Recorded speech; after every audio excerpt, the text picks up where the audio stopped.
Hey everyone, welcome to today's video. My name is Micah, welcome to my channel, and today's video is going to be something new. I get tons of questions from people going like, how do you pick an eyeshadow palette? How do you pick a foundation? How do you choose what colors go together on your face? And those are all concepts that I would like to tackle in these makeup basics videos. But before we can do that, I figured we would have to tackle the very, very basics first and talk about how you even choose colors to wear to begin with. Now, I'm not a makeup artist, so the information I'm going to be sharing with you is stuff that I picked up along my own makeup journey, but also some things that I have just found out by trying lots of different things ever since I've been really getting into makeup. So that's something that you should know about me. In this video, I'm going to go over 5 different sort of steps. We're going to be talking about color theory, undertone, eye color, skin tone, hair color, all that stuff. And I have like one bonus tip at the end, which I'm not going to spoil just yet. So those are the things I would like to talk to you about. Now, before we get into the nitty-gritty part of this video, I do have to mention that I am someone who likes to push boundaries with what is acceptable to wear. I don't work in a corporate environment. It's quite creative, so I can get away with a lot. A lipstick like this, which is Anastasia Beverly Hills Madison liquid lipstick, by the way, if you're wondering. Nobody would look upon this twice and go like, what are you wearing? Even though it is like a pinky purple, you know? Not something that most people will wear to work perhaps, but hey, most people see me in bright lip colors almost every single day. It's something that I like to wear a lot, and I've always been that person to push the boundaries of what is acceptable also in my fashion choices. It's just who I am and what I've been doing my entire life, pretty much. So let's get to my 5 tips for you.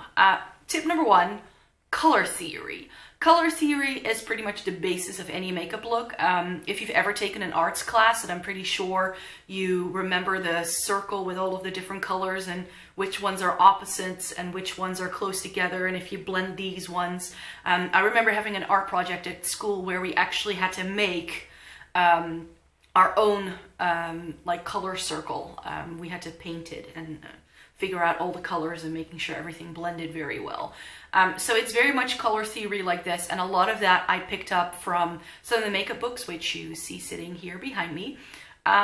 So it's just something you need to educate yourself on if you're not familiar with this. I really like the books that I have by Rae Morrison. I've got 2 of her books. She's an Australian makeup artist, and in her book she really also talks about color theory and what colors go well with different eye colors and those kind of things. So color theory is definitely the basis of it. So the primary colors and then the secondary colors and which ones are opposites, that's something that you do sort of need to know about once you get into working with color a little bit. Of course, you can always go like more neutral at the top and more bright or bold at the bottom, or the other way around.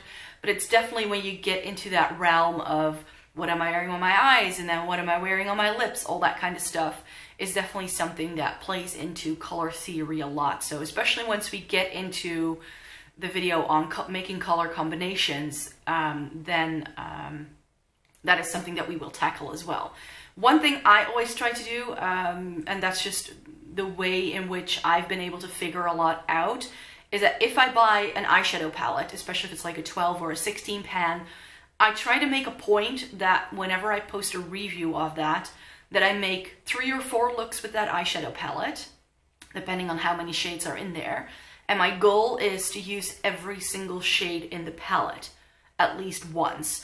Not only because of what I would like to do in the review, I need to know, of course, how every single shade works, but also to try and push myself to see which colors combine well, and just to sort of see, okay, there's always going to be 1 or 2 looks that I can throw together and look really, really nice right off the bat that I know are going to work.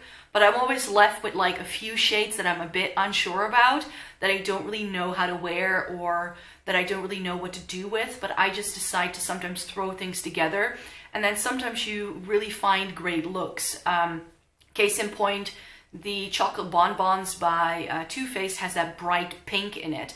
And I decided to throw it in my crease, and it's still one of my favorite looks that I do with that palette till this day. So it's also about trying things out, most definitely, and trying to see what looks flattering. It's like what I see a lot of people do, especially with eyeshadow palettes, if you've seen people pan them, there's always like the 2 matte medium tone shades that they throw into their crease, and I'm like, but you're not using the entire palette. So I always try to make a point of using all of the shades in the palette, and sure, I'll have a couple of go-to looks that I always can fall back on, but I also like to experiment, and I always do that for my makeup reviews, to try and use every single shade at least once before I get my review up. So that's always something that I try to do.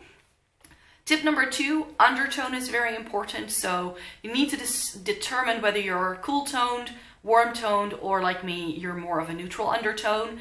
Now there's a couple of tricks for that. Do you like silver jewelry or gold jewelry on yourself? I prefer silver on myself, but if gold looks better on you, you tend to have more of a warmer undertone. You can also look at your veins. Mine hardly show up, so that's always been very helpful. Whether your veins pull more green or more blue also determines whether you're more cool toned if they're a bit more blue, and warm toned if they're a bit more greenish. Determining your undertone is very important for the makeup choices that you make.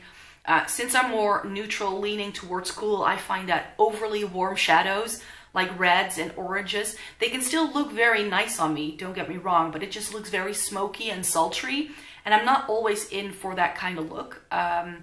If I want something that looks a little bit more neutral, a little bit more everyday, I'm just a lot better off wearing cool tones. Something like what I have on my eyes today, it's like a very shimmery light wash of color, and that works just fine. But yeah, something a little bit more cool toned usually works a little bit better in that respect because of my complexion. If I wear something really dark, or something like really bronzes and these like darker browns, it looks stunning on, but everything turns into a smoky eye on me. The third thing you need to take into account when you decide what color to wear is your eye color, most of all, I think. So apart from undertone, I think it's really important to know what kind of suits your eye color. This is one of those rules that I think can be most helpful. If you really want to make your eyes pop, you need to go for a color that is opposite to your eye color. If you want to make your eyes just blend in a little bit more, then you need to go with similar colors. Now, I've got brown eyes, well, brown eyes. They have a hint of green to them, and in certain lighting you can see this. So very often when I've had my makeup done by makeup artists, they throw greens or purples onto my eyes because that will bring out the green in my eyes and they look a lot lighter. Whereas if I go in with navies or teals, my eyes pull a lot more brown and they become a little bit more dark almost. So I can also sort of amplify my eyes depending on what kind of colors I throw on with them. But since I have brown eyes, which is pretty much the most neutral one you can have, I can get away with a lot. I think you have blue eyes or like grayish eyes, it can be a little bit harder, or green eyes even. But since I've got brown eyes, I can pretty much get away with everything. This I find less important, but it really depends on the kind of look you want to go for.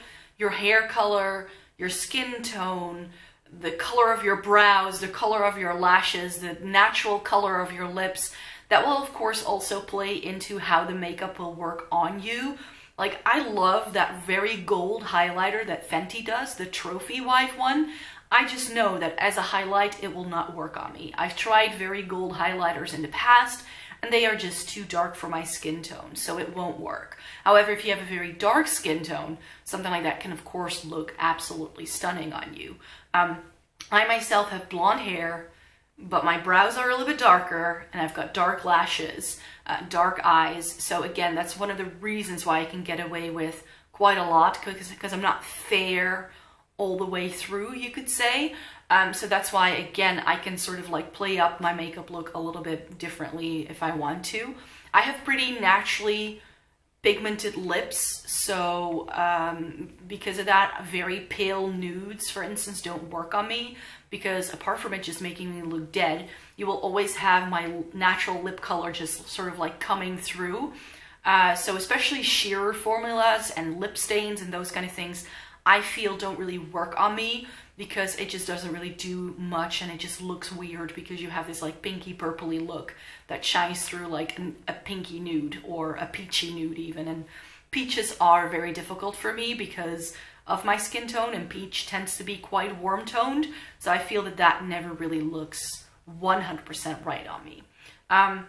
So like I said, it's just all very much about trying things out. And that brings me to my fifth tip, which is that all of the rules that I just mentioned are made to be broken. You don't have to stick to what's flattering for your eye color, with your hair color, with your skin tone, with your undertone.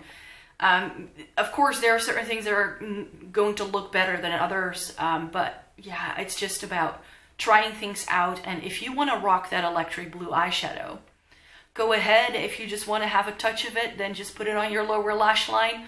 If you want to be very bold, you know, blend it all the way up to your brow, who cares? There are no rules in makeup in terms of what you need to do. It's just that you need to figure out what works for you, which just means trial and error, which means sitting at a desk or at your kitchen table or wherever you have the space and a mirror and a bit of light to try out what you might want to wear and what might look good on you. I definitely went through a very experimental phase where I just was recreating lots of looks from YouTube, and that's how I really learned how to work with my eye shape and my lip color and like everything that looks good on me. There are a couple of YouTubers who I love following, but I will mention those in upcoming videos because they, for instance, do some really interesting things with color combinations, or because they are just really, really great makeup artists. And that's how you pick up tips, and that's how you figure out what you would like to do. Maybe that can be a video, just like people I like to watch on YouTube for makeup input. I do have to say that as my journey has progressed, I watch YouTube less for that sort of purpose of finding cool makeup looks. I think that that was definitely something I did a lot more like a decade ago. However, I still like watching some people for like cool new techniques. I've had a period last year where I was trying out cut creases and halo eyes because that was something I wanted to master. And then what I will just do is say, okay, this vacation or this weekend, I'm going to sit down and I'm going to teach myself to do a cut crease. And that's how I sort of dabble around with things. Again, not everything will work on you, so sometimes you just need to figure out how you might be able to work something into your look.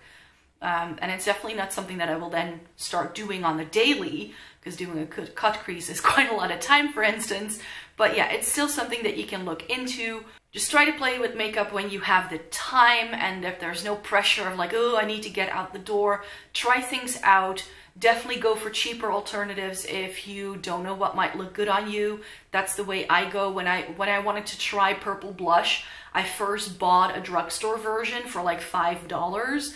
And then when I found that flattering on me, I committed to a more high-end version of that. So that's another way. I love using drugstore products to try out techniques, to try out different things, and then sort of commit to it with a more expensive product when I feel like, yes, this is something I can get down with. So that's another tip that I can give you. It's all about trial and error.